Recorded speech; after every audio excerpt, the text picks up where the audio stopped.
नमस्कार दोस्तों, JMS academy में आपका हार्दिक स्वागत है। आज हम जो क्लास 10 की मैथ स्टार्ट करेंगे, आपका क्वाड्रेटिक इक्वेशन रहेगा, क्वाड्रेटिक पॉलिनोमियल जिसको बोलते हैं, द्विघात बहुपद रहेगा, दूसरा चैप्टर रहेगा। दूसरे चैप्टर में सबसे पहले अगर हम चैप्टर के बारे में थोड़ा सा आपको बताएं कि चैप्टर की जो शुरुआत होती है, यहाँ पर देखिएगा चैप्टर आपका है दोस्त, यहाँ पर देखिएगा यहाँ पर आपका रहेगा क्वाड्रेटिक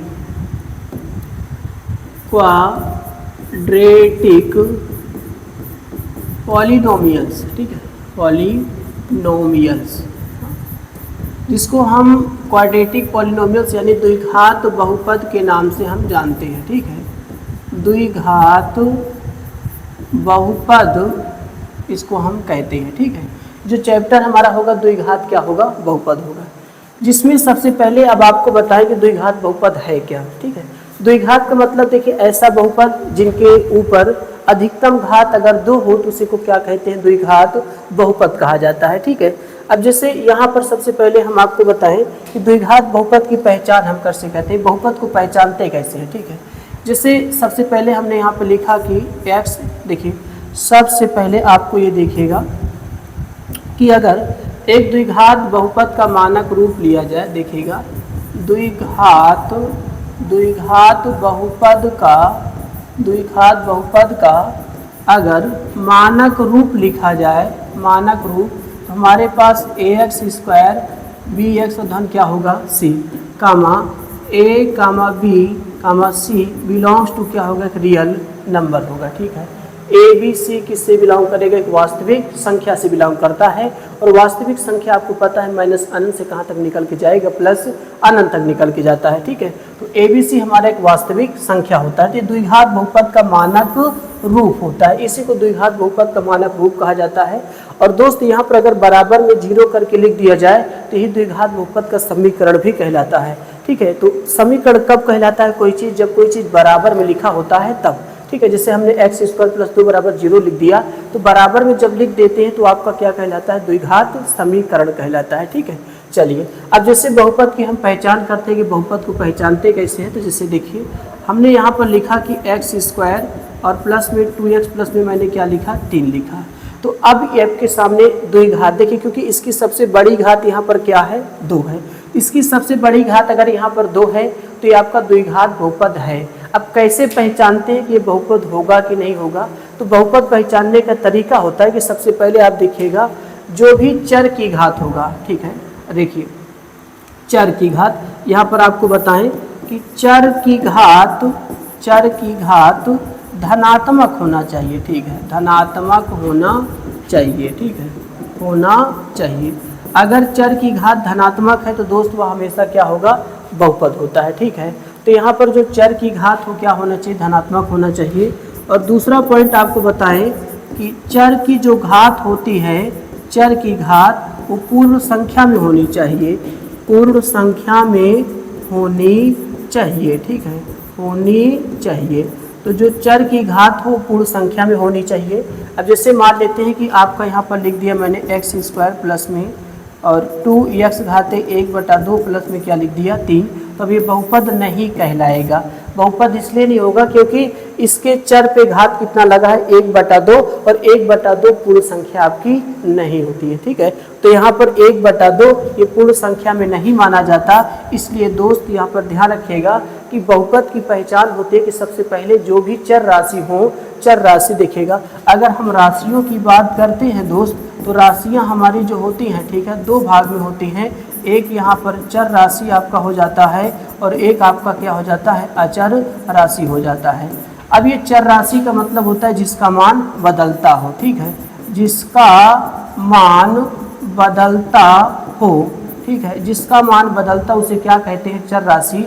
जैसे आपने देखा कि x y z a b c dash, तो इसका मान बदलता है, x y z a b c का मान बदलता है, उसे हम क्या कहते हैं, चर राशि। और जिसका मान नहीं बदलता, ध्यान दीजिएगा कि जिसका मान नहीं बदलता, जिसका मान नहीं बदलता उसे आप क्या कहेंगे, अचर राशि। जैसे 1 2 3 4 5 डैश बढ़ता चला जाता है। ठीक है, तो राशियां भी दो प्रकार की होती हैं, एक चर राशि, दूसरा क्या होता है अचर राशि। चर राशि में आप देखेंगे जिसका मान बदलता है उसे आप क्या कहेंगे चर राशि कहेंगे, और जिसका मान नहीं बदलता उसे क्या कहेंगे अचर राशि। अब जैसे आपने देखा होगा कि x, y, z इनका कभी फिक्स नहीं होता, कभी x का मान 2 आ जाता है, कभी 3 आ जाएगा, कभी 10 आ जाता है, तो इनका मान हमेशा बदलता रहता है, इसलिए इनको चर राशि कहा जाता है। और जैसे आपके पास गिनती पहाड़ा है 1 2 3 4 5, अगर 10 लिखा है तो आप 12 तो बोल नहीं सकते, 13 लिखा है तो 14 तो कह नहीं सकते, इसलिए ये राशियाँ क्या होती हैं, क्योंकि इनका मान नहीं बदलता इसलिए क्या होती हैं अचर राशि होती हैं। ठीक है, चलिए उसके पहले हम आपको चर राशि अचर राशि बता दिया, x y z a b c दोस्त ये चर राशियां होती हैं, और 1 2 3 4 5 ये क्या होती हैं अचर राशियां होती हैं। ठीक है, और हमने कहा कि बहुपद की पहचान हम कैसे करते हैं, तो बहुपद की पहचान चर की घात क्या होना चाहिए, धनात्मक होना चाहिए। यानी जैसे यहाँ पर घात 1 छिपा है, चाहे यहाँ चर हो चाहे यहाँ चर हो, चाहे यहाँ का चर हो चाहे यहाँ का चर हो, तो चर की घात हमेशा दोस्त धनात्मक होनी चाहिए। अगर चर की घात धनात्मक है सबसे पहले तो वो बहुपद कहलाएगा। अगर बाय द वे कहीं कहीं क्वेश्चन में जैसे हमने यहाँ पर 2x² प्लस में 3x घाते -1 प्लस में 2 लिख दिया, तो बहुपद कदापि नहीं कहलाएगा, क्योंकि इसकी घात क्या हो गई ऋणात्मक हो जाती है। अगर किसी की घात ऋणात्मक हो जाए तो बहुपद नहीं कहलाता, या किसी की घात जैसे 1/2 लग जाए, 3/2 लग जाए, ठीक है, भिन्न के रूप में अगर संख्या लग जाती है, अंश बटे हर के रूप में लग जाती है किसी भी चर के घात, तो वो भी आपका बहुपद नहीं कहलाता। तो बहुपद ना होने का 2 तरीका है, x के ऊपर जैसे अंश बटे हर का कोई अंक लग जाए, चाहे यहाँ पर हो चाहे यहाँ पर हो, जैसे यहाँ पर x घात 1/2 लगा है, इसका मतलब फिर ये बहुपद नहीं कहलाएगा। तो अगर x के घात में अंश बटे हर की कोई संख्या लग जाती है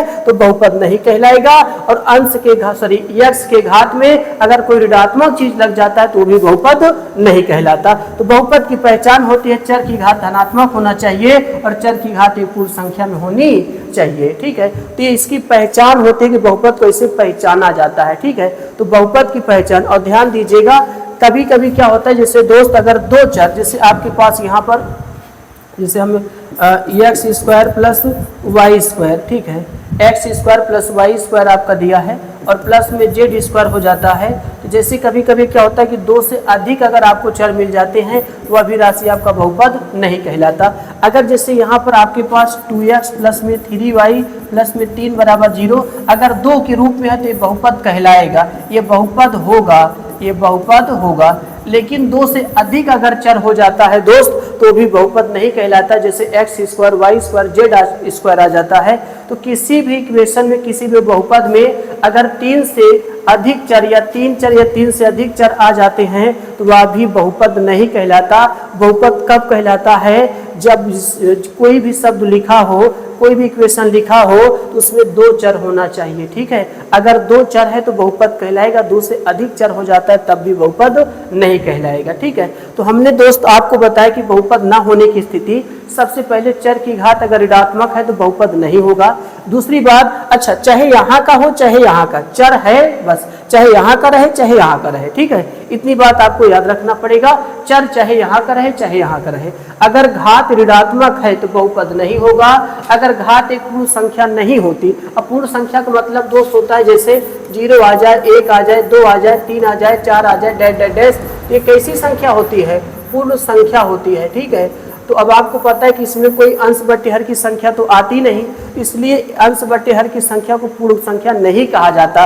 तो यहाँ पर जैसे 1/2 है, 3/2, 4/5 ऐसी संख्या आ जाती है तो पूर्ण वर्ग संख्या नहीं होती। इसलिए जब पूर्ण वर्ग संख्या नहीं है तो बहुपद भी नहीं होगा। और मैंने बताया कि 2 से अधिक चर अगर कहीं चीज आ जाती है, किसी इक्वेशन में आ जाते हैं तो वो भी बहुपद नहीं कहलाता, तो ये भी बहुपद आपका नहीं होगा। तो एक बहुपद की पहचान सबसे पहले मैंने आपको बता दिया कि बहुपद की पहचान कैसे करते हैं। तो बहुपद होने की खासियत होती है दोस्त कि सबसे पहले चर की घात क्या होनी चाहिए, धनात्मक होनी चाहिए, और दूसरी बात चर की घात हमेशा एक पूर्ण संख्या होनी चाहिए, तो उसी को बहुपद कहेंगे। बाकी अगर पूर्ण संख्या ना रहे, जैसे 1/2, 3/2 के रूप में आ जाए, या घात ऋणात्मक के रूप में आ जाए या 2 से अधिक चर आ जाए तो इन सभी स्थितियों में बहुपद नहीं कहलाता, तो इनको हम बहुपद के रूप में नहीं जानते। ठीक है, तो इतना आपको जो समझाए बहुपद क्या होता है, सबसे पहले तो आपको बताया कि 2 चर रहेगा दोस्त बहुपद कहलाएगा, लेकिन 2 से अधिक चर आ जाएगा तो मैं आपसे बार बार कह रहा हूं कि बहुपद नहीं कहलाएगा। अगर किसी चर के घात भैया अभी नहीं कि यहाँ लग जाए तो यहाँ ना लगे, ऐसा नहीं होता।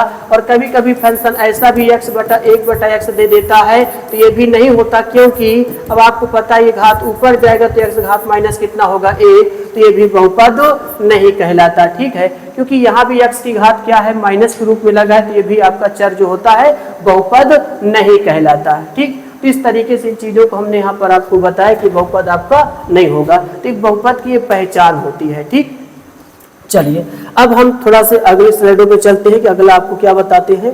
सबसे पहले आपको बता दें कि बहुपद के जो प्रकार होते हैं, जैसे आपका एक पदी, यहाँ पर देखिएगा अगर बहुपदों की प्रकार एक पदी, अगर हम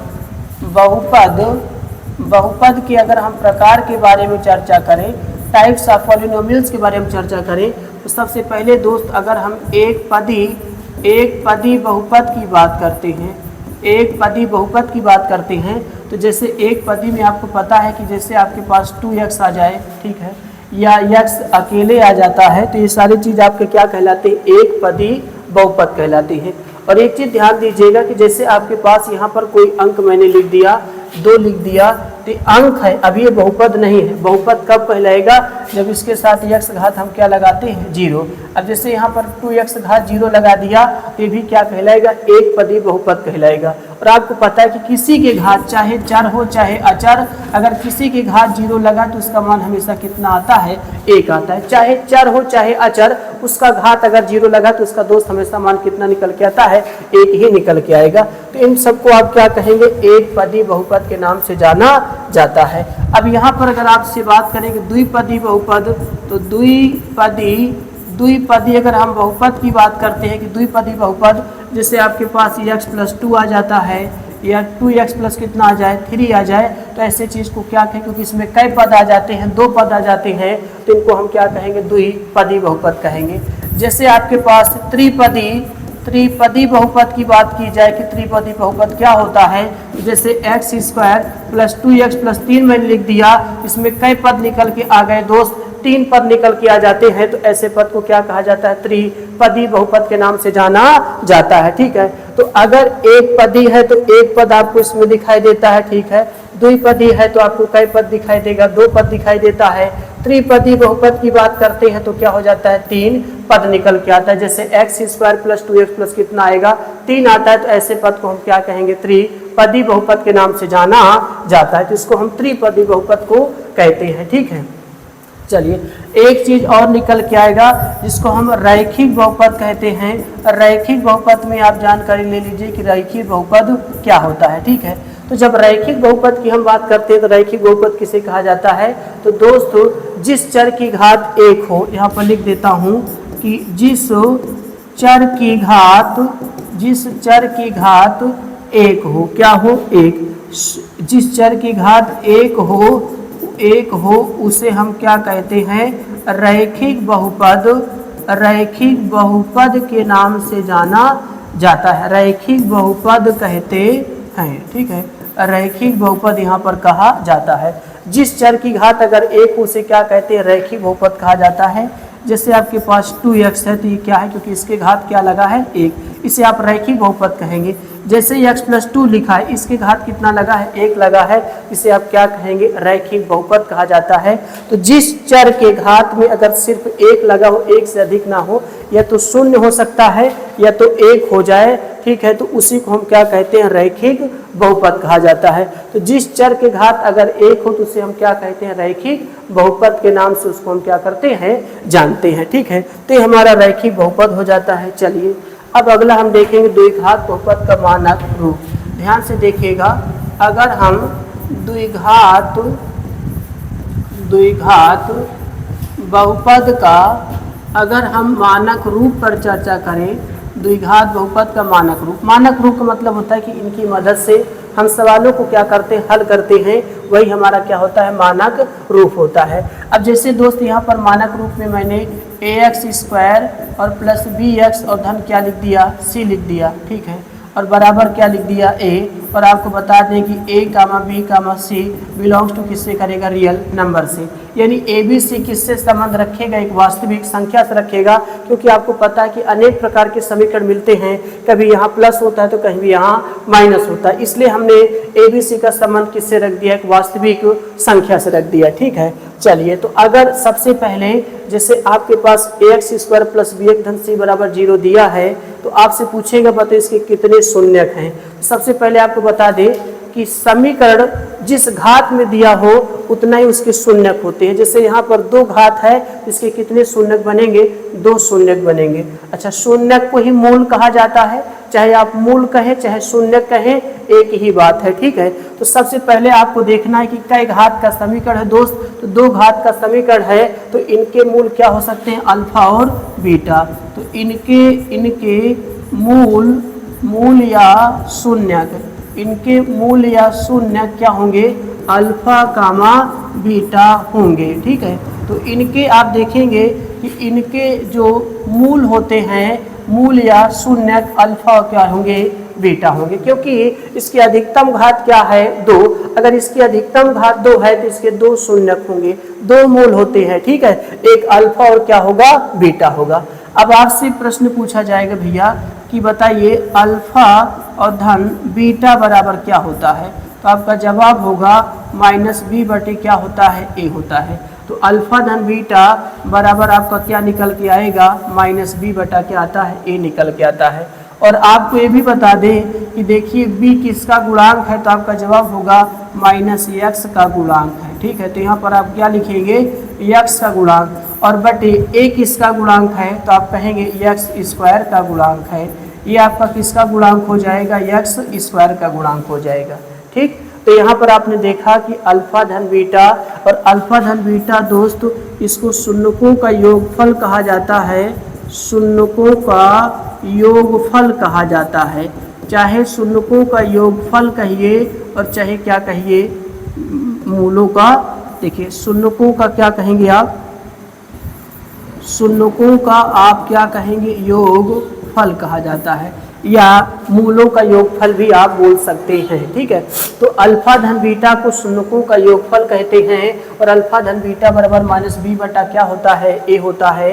और आप देखिए कि बी, यहाँ पर देखिए बी किसका गुणांक है, तो आप कहेंगे एक्स का गुणांक है, और ए किसका गुणांक है दोस्त, तो एक्स स्क्वायर का गुणांक होता है। देखिए अब आपको बता दें, जैसे मैंने यहाँ पर 2x लिखा, क्या लिखा, 2x लिखा, ठीक है, और यहाँ पर 2x घात कितना लिखा, 2 लिखा। तो यहाँ पर 2 को दोस्त यहाँ पर क्या कहा जाता है, घात कहा जाता है, और x को यहाँ पर आप क्या कहेंगे, आधार कहा जाता है। और आगे वाला जो अंक लिखा होता है दोस्त, उसी को कोफिशिएंट यानी सफिशिएंट यानी आपका गुणांक हो जाता है। तो x के आगे वाला अंक गुणांक होता है, x के ऊपर चढ़ के लागे तो उसे घात बोला जाता है, और x स्वयं उस चीज का क्या कहलाता है, बेस कहलाता है। ये आपका कोफिशिएंट हो जाएगा, बेस हो जाएगा, और क्या हो जाएगा, पावर हो जाता है। तो हर एक चर के आगे जो राशि लगी होती है उसी को हम क्या कहते हैं, गुणांक कहते हैं। इसलिए x का गुणांक यहाँ पर क्या है, b, और यहाँ पर एक्स स्क्वायर का गुणांक कितना है, a, तो माइनस एक्स का गुणांक बटे क्या होगा, एक्स स्क्वायर का गुणांक होगा। ऐसे ही दोस्त आपसे कहेगा कि शून्यकों का, देखिएगा शून्यकों का गुणनफल बताइए, ठीक है, शून्यकों का गुणनफल बताइए। तो हमें पता है कि अल्फा इंटू क्या होता है, बीटा, और इसका फार्मूला होता है सी बटे क्या, ए, सी बटे क्या होता है, ए होता है। अब सी आपका क्या है, आप कहेंगे सी क्या है दोस्त, तो सी को हम क्या कहते हैं, अचर पद कहा जाता है, और ए आपका क्या होता है, एक्स स्क्वायर का क्या होता है, गुणांक होता है। एक्स स्क्वायर का क्या होगा, गुणांक के नाम से जाना जाता है, ठीक है। तो हमने देखा कि शून्यकों का जो गुणनफल होता है उनको अल्फा इंटू बीटा से लिखा जाता है। बहुत इंपॉर्टेंट आपका फार्मूला है, इस फार्मूले से आगे क्वेश्चनों को हल कराया जाएगा दोस्त। तो अगर ये आपको नहीं पता रहेगा तो फिर आपको क्वेश्चन फंसा देगा और सवालों को लगा नहीं पाएंगे, ठीक है। तो आप उनको आराम से समझिएगा, खूब समझिएगा, और देखिएगा कि क्या हम आपको बता रहे हैं। सबसे पहले मैंने कहा कि द्विघात समीकरण लीजिए, द्विघात समीकरण में a b c belongs to real number है, क्यों लिखा जाता है दोस्त? क्योंकि आप देखेंगे कभी a के स्थान पे -2 आ जाता है, कभी b के स्थान पे -4 आ जाता है, कभी प्लस में कभी माइनस बन जाता है, इसीलिए उसको वास्तविक संख्या में रखा जाता है भाई। उसके बाद आप देखना कि यहाँ पर द्विघात बहुपद है, द्विघात बहुपद इसके दो ही औलाद हो सकते हैं, एक अल्फा और क्या होगा, बीटा होगा। यहाँ पर देखना कि अल्फा धन बीटा माइनस बी बटा ए होता है। हमने कहा कि बी यार क्या है, तो आप बताएंगे एक्स का गुणांक है दोस्त। ए क्या है? एक्स स्क्वायर का गुणांक है। अब शून्यकों का योगफल, इसी को हम क्या बोलते हैं? शून्यकों का योगफल कहा जाता है। और शून्यकों का गुणनफल अल्फा इंटू बीटा सी बटा ए होता है, जिसको अचर पद बटे क्या कहेंगे? एक्स स्क्वायर का गुणांक कहते हैं। ठीक है, चलिए अगला चलेंगे। अगर हम त्रिघात बहुपद का मानक रूप पर अगर आपसे बात करें कि त्रिघात बहुपद का मानक रूप बताइए, त्रिघात बहुपद का मानक रूप। तो त्रिघात बहुपद का मानक रूप आपको पता है कि ax³ और प्लस bx² प्लस cx और प्लस में क्या होता है? d होता है, बराबर क्या मान लिया? 0। a b c belongs to किससे काम करेगा? रियल नंबर से काम रखता है, एक वास्तविक संख्या से नाम रखता है। ठीक है, चलिए तो अगर इस तरीके से त्रिघात बहुपद का कोई समीकरण आपको दिया रहे तो सबसे पहले आप इससे तुलना कराइए, और तुलना कराने के बाद आप ए बी सी डी का पहले मान पता करिए। ठीक है, तो सबसे पहले अगर त्रिघात बहुपद का कोई चीज दिया है तो आप त्रिघात बहुपद का समीकरण लिखिए, इससे कंपेयर कराइए, तुलना कराइए, और तुलना कराने के बाद आपको पता है तुलना में हमेशा गुणांक ही बराबर होते हैं। अब जैसे यहाँ पर x³ का गुणांक क्या है? a, तो अगला में जो गुणांक रहेगा वो a के बराबर आ जाता है। तो तुलना जब भी दो चीजों का कराया जाता है तो हमेशा जो बराबर होते हैं वो गुणांक ही बराबर होते हैं, तो आपको गुणांक यहाँ पर क्या करना पड़ेगा? बराबर करना पड़ेगा। चलिए सबसे पहले हम क्या कहते हैं देखिएगा, सबसे पहले हम शून्यकों का योगफल आपको बताते हैं कि शून्यकों का योगफल क्या होगा। तो यहाँ पर अगर शून्यकों का हम योगफल की बात करते हैं तो शून्यकों का योगफल अल्फा धन बीटा और धन क्या हो जाता है? लेम्डा। देखिए अब यहाँ पर क्योंकि 3 घात है तो इसके कितने शून्यक होंगे? 3 होंगे। एक आपका अल्फा होगा, एक बीटा होगा, एक आपका क्या होगा? लेम्डा। अब जरूरी नहीं कि आप कुछ भी गामा ले सकते हो, थीटा ले सकते हो, हमने यहाँ पर आसान सहज में समझने के लिए अल्फा बीटा और क्या लिया है? लेम्डा। तो अल्फा धन बीटा धन लेम्डा माइनस बी बटे क्या आता है? ए आता है। और बी देखिए किसका गुणांक है? तो आप कहेंगे माइनस एक्स स्क्वायर का गुणांक है। ये किसका गुणांक हो जाएगा? एक्स स्क्वायर का। और बटे ए किसका गुणांक है? तो आप कहेंगे x³ का गुणांक है दोस्त। ये आपका किसका गुणांक हो जाएगा? x³ का गुणांक हो जाएगा। तो देखिए जरा एक्स स्क्वायर का गुणांक क्या है? b, और यहाँ पर x³ का गुणांक कितना है? Small a। तो भैया a किसका गुणांक है? तो आप कहेंगे x³ का गुणांक है। देखिए जरा, उसके बाद b की बात करते हैं तो यहाँ पर देखेंगे x² का गुणांक होता है। ठीक है, अब यहाँ पर देखिएगा दो पदों को लेकर उनके गुणनफल का क्या करते हैं? योगफल करते हैं। तो यहाँ पर लिखूंगा कि दो पदों को लेकर उनके, देखिए दो पदों को लेकर उनके गुणनफल का हम क्या करेंगे? योगफल करते हैं। ठीक है, तो यहाँ पर हमने लिखा कि दो पदों को लेकर उनके गुणनफल का क्या करते हैं? योगफल करते हैं।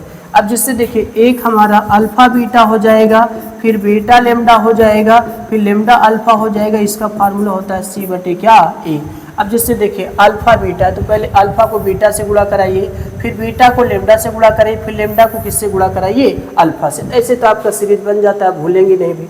ठीक है, तो अल्फा का बीटा के साथ, बीटा का लेम्डा के साथ, और लेम्डा का किसके साथ? अल्फा के साथ। तो हमें क्या मिल जाएगा? c बटा ए मिल जाता है। तो ये दोस्त हमें क्या मिला? जब दो पद को लेके चलना है, उनका गुणा करना है और साथ में उनका क्या करना है? योगफल करना है। तो यहाँ से एक फार्मूला आपका ये आ जाता है, ये भी एक फार्मूला है, लेकिन यहाँ पर क्या है? दो पदों को साथ लेके उनका गुणा करेंगे तब उनका जोड़ करते हैं, तब जाके c बटा ए मिलता है। और यहाँ पर शून्यकों का योगफल क्या है कि तीनों को जोड़ के तो माइनस b बटा ए के बराबर निकल के आता है। और आपको पता है कि c हमारा क्या है? x का गुणांक है। तो यहाँ पर आप लिखेंगे x का गुणांक और बटे ये क्या है? तो आप बताएंगे कि x³ का गुणांक होता है। तो ये किसका हो जाएगा? x³ का गुणांक हो जाएगा। ठीक, चलिए अगला क्या है? अब शून्यकों का यहाँ पर हम गुणनफल देखेंगे। तो शून्यकों का आपका जो शून्यकों का गुणनफल, तो शून्यकों का गुणनफल alpha into beta into lambda minus D बटा का होता है ए। ठीक है, ये हमारे शून्यकों के गुणनफल का क्या होता है, सूत्र होता है alpha into beta into lambda minus D बटा क्या होता है, ए होता है। और आप यहाँ पर जानते हैं डी हमारा अचर पद है, माइनस अचर पद बटे और ए किसका है भैया, एक्स क्यूब का गुणांक है, तो एक्स क्यूब का आपका क्या आ जाएगा, गुणांक आ जाता है। ठीक है, तो डी को अचर पद कहते हैं और ए किसका गुणांक है, तो आपका जवाब होगा एक्स क्यूब का गुणांक है। ठीक है, तो इस तरीके से मैंने आपको द्विघात बहुपद का भी सूत्र बता दिया, त्रिघात का बहुपद का भी सूत्र बता दिया, क्योंकि अगले जो चैप्टर का हम प्रयोग करते हैं उस चैप्टर में बिना इनके आप सवाल को नहीं लगा सकते। ठीक है, क्योंकि आपको वहां पर अल्फा बीटा गामा सभी का प्रयोग करना पड़ेगा। तो हम अगले चैप्टरों में जब आपको सिखाएंगे पढ़ाएंगे तो इस सूत्रों का प्रयोग करना पड़ता है। ठीक है, देखिए आपका प्रश्नावली 2.2 रहेगा। ठीक है, तो इससे पहले दोस्त हमने आपको बता दिया कि अल्फा धन बीटा यानी द्विघात बहुपद का जो शून्यक होता है यानी शून्यकों का योगफल अल्फा धन बीटा माइनस बी बटा ए हम बता चुके हैं। साथ में अल्फा इंटू बीटा सी बटा ए भी बता चुके हैं। और हमने त्रिघात में देखा त्रिघात बहुपद का जो शून्यक होते हैं, 3 शून्यक होते हैं अल्फा बीटा और लेमडा। तो अल्फा धन बीटा धन लेमडा माइनस बी बटा ए बताया आपको, alpha beta beta lambda lambda alpha C बटा ए बताया, alpha beta lambda minus D बटा ए बताया। ठीक है, तो ये सब चीजों आपको हम समझा चुके हैं। अब हम प्रश्नावली की ओर बढ़ेंगे। तो प्रश्नावली आपका जो होगा 2 होगा 2 होगा। अब प्रश्नावली में हमें शून्यकों की संख्या ही बताना होता है। ठीक है, सबसे पहले जैसे बहुपद है px के लिए y बराबर px ग्राफ नीचे दी गई आकृति में px के शून्यकों की संख्या आपको बताना है। तो यहाँ पर देखिएगा सबसे पहले आपको क्या दे रखा है, y बराबर इन्होंने क्या दे रखा है, px दे रखा है। तो आपको सबसे पहले दोस्त कहाँ पर देखना है, x अक्ष पर देखना है। अगर यही चीज x बराबर py दिया होता तो आपको कहाँ देखना पड़ता, y अक्ष पर देखना पड़ता। ठीक है, तो अगर x बराबर py है तो आपको वहां पर कहाँ देखना पड़ेगा, y अक्ष पर देखना पड़ेगा। अगर y बराबर px दिया है तो आपको कहाँ देखना पड़ेगा, x अक्ष पे देखना पड़ेगा। तो आपका जो फंक्शन है वो x अक्ष पे ही देखा जाएगा कि ग्राफ x अक्ष पे कितनी बार काटता है, वही उसकी शून्यकों की क्या होती है, संख्या होती है। अब जैसे यहाँ पर अगर हम बात करें, देखिए सबसे पहले मैंने आपसे कहा कि x और ये x डैश होता है, ये y और क्या होता है, y डैश होता है, ये मूल बिंदु है। मूल बिंदु से अगर आप दाएं तरफ चलते हैं तो धनात्मक दिशा होती है, बाएं तरफ आएंगे ऋणात्मक, अपवर्ड जाएंगे ऊपर तो धनात्मक और नीचे आएंगे तो क्या होता है, ऋणात्मक होता है। ठीक है, ये दिशाएं होती हैं। और इन दिशाओं में देखिए ग्राफ की अगर मैं बात करता हूं तो x और x डैश है और y और क्या है, यहाँ पर y डैश है। तो यहाँ पर देखिए ग्राफ कहाँ पर एक बार टच करता है, लेकिन किस अक्ष पे है, y अक्ष पे है। तो हालांकि आपका जो फंक्शन दिया है दोस्त y बराबर px दिया है, तो अगर ग्राफ ने x अक्ष पे काटा तो शून्यकों की संख्या मानी जाती है, y अक्ष पे काटा तो कोई शून्यकों की संख्या नहीं होगी। यहाँ पर शून्यकों की संख्या दोस्त कितना हो जाएगा, 0 हो जाता है। ठीक उसी प्रकार से अगर दूसरे ग्राफ को देखा जाए तो ये x और x डैश, y और क्या है, y डैश, इनका जो ग्राफ ऐसे बना है तो आप देखिए कि x अक्ष पे कितनी बार टच करा, एक बार टच किया है तो शून्यकों की संख्या कितना हो जाएगा, 1 हो जाएगा। ठीक उसी प्रकार से अगर यहाँ पर देखते हैं तो ये टच करता है कितनी बार, 1 2 और कितनी बार, 3 बार, तो शून्यकों की संख्या कितना होगा, 3 होगा। फिर आपसे बताना चाहते हैं जो शून्यकों की संख्या देखी जाती है दोस्त सिर्फ x अक्ष पे देखी जाती है। अब ये नहीं कि x अक्ष पे देखी जाती है, क्योंकि फंक्शन डिपेंड करता है। आपका फंक्शन x के फॉर्म में दिया है तो आपको x अक्ष पे देखना पड़ेगा, अगर y के फॉर्म में यहाँ पर देता तो y अक्ष पे देखता है। ठीक है, अगर जैसे यहीं पर पूछता कि भैया बताइए y अक्ष पे अगर x बराबर आपको py दे देता, x बराबर py, तो आप देखते कि y अक्ष पे कितनी बार टच कर रहा है, एक बार, तो शून्यकों की संख्या कितना होता है, 1। लेकिन दोस्त आपको x बराबर py, इन्होंने y बराबर px दे रखा है। ठीक है, तो ऐसी स्थिति में आपको x अक्ष पे देखना होता है, तो यहाँ पर 3 होंगे। और यहाँ की बात करें तो आपने देखा यहाँ पर कितनी बार टच किया, 2 बार, तो इसका 2 हो जाएगा।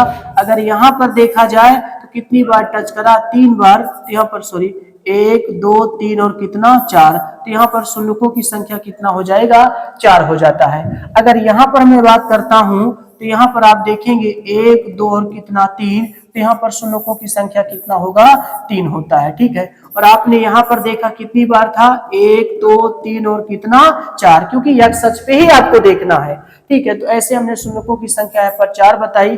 फिर सवाल ने कहा है कि दूसरा सवाल पीएक्स ग्राफ प्रदर्शित है, पीएक्स में शून्यकों की संख्या बताइए। तो आप यहाँ पर जरा देखिए, यू नागिन डांस में जा रहा है तो एक्स अक्ष पे कई बार टच कर रहा है, तो आप कहेंगे एक बार टच कर रहा है, तो यहाँ पर शून्यकों की संख्या कितना हो जाएगा, 1 हो जाता है। ऐसे ही सवाल नंबर तीसरा, प्रत्येक आकृति में y बराबर px, जहां px एक बहुपद है का ग्राफ है, प्रत्येक ग्राफ के लिए px की शून्यकों की संख्या ज्ञात कीजिए। तो आपको क्या करना है दोस्त, सबसे पहले देखना है ये x डैश x है, x और x डैश है, y और क्या है, सॉरी y और कितना है, y डैश है। तो यहाँ पर कितनी बार टच कर रहा है, तो आप कहेंगे साहब 2 बार टच कर रहा है, तो यहाँ पर शून्यकों की संख्या कितनी हो जाती है, 2 हो जाएगी। अगर यहाँ पर हम बात करते हैं तो यहाँ पर शून्यकों की संख्या कितनी होगी, 1 बार ही टच कर रहा है, तो यहाँ पर कितना होगा, 1 होता है। अगर इस ग्राफ पे देखा जाए दोस्त, यू कटिंग कर रहा है, कितनी बार टच होगा x अक्ष पे, 1 बार टच होगा, तो यहाँ पर शून्यकों की संख्या कितना आएगा, 1 आता है। अगर यहाँ पे मैं ग्राफ की बात करता हूँ इस प्रकार से 1 2 और कितना 3, तो यहाँ पर शून्यकों की संख्या कितना आएगा, 3 आएगा। अगर इस पर हम ग्राफ की बात करते हैं तो आपने देखा कि कितनी बार 1 2 3 और कितना 4, तो यहाँ पर शून्यकों की संख्या कितना होगा, 4 होगा। अगर इस सर्कल के लिए मैं बात करता हूँ तो कई बार टच किया है, 2 बार, तो यहाँ पर शून्यकों की संख्या कितना होगा, 2 होगा। ठीक है, तो यहाँ पर ये प्रश्नावली में सिर्फ आपको शून्यकों की संख्या ही बताना था दोस्त। ठीक है, तो यहाँ पर प्रश्नावली 2.1 समाप्त हो जाता है।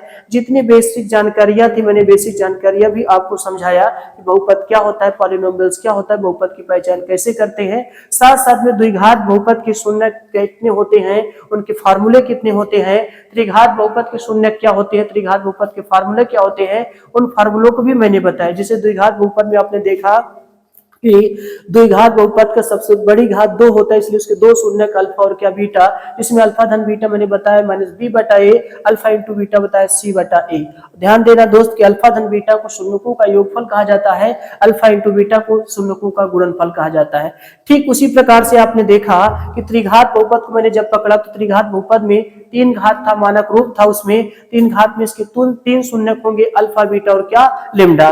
मैंने जब तीनों का योगफल किया तो उसको शून्यकों का योगफल कहा जाता है, अल्फा धन बीटा धन लेमडा माइनस b/a होता है।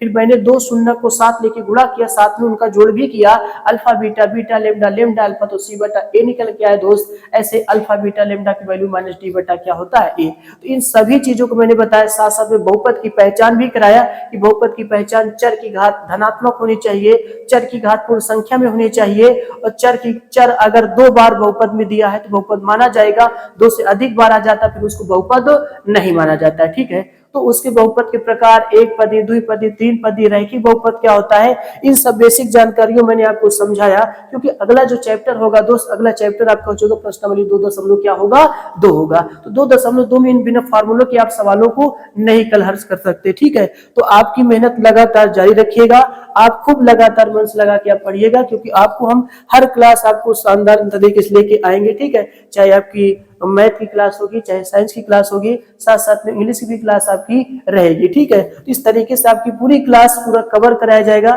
साइंस वगैरह 1 शॉट में आपको लेके आएंगे, अच्छी तरीके से आपको पढ़ाएंगे, और साथ में पूरी साइंस आपको एग्जाम तक में पूरा कवर कराएंगे। साथ साथ में फिर प्रैक्टिक सेट बाद में आपको होगा, जो अनसॉल्व होगा कुछ सेट आपको क्या कराएंगे, सेटों को उनको हल कराएंगे, जिससे कि आपकी अच्छी पकड़ मजबूत बन सके। ठीक है दोस्त, तो आज की क्लास हम यहीं तक रखें, हम मिलते हैं अगली क्लासों में। ठीक है, जय हिंद जय भारत।